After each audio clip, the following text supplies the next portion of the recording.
Another great movement. What we're going to be demonstrating and coaching through today is actually the bottoms up kettlebell rack hold with some exposure into it, compression. Okay, so first thing we're going to do is we're going to flip that camera around, show you a little bit of the workspace. Back up here, give you a little bit more of a view. Flip the camera around. What we're using for today, because we don't have a kettlebell, is the old Phoenix knockoff Theragun. Okay.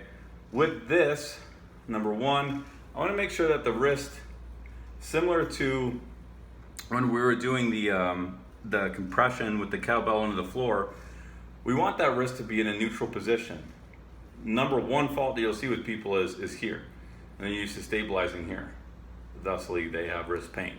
Okay, we want to stack this, and as I was playing around with this, I want to get a lot of the meat of my thumb underneath.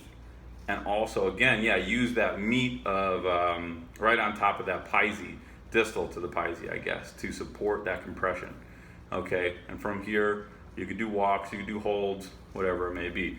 So again, the tissue that we're working on, that's a little bit of core stability, it's a little bit of shoulder stability, but really we're working on that neutral position of the wrist, compression in a good position, and then stabilization as well. Not balance, but stabilization.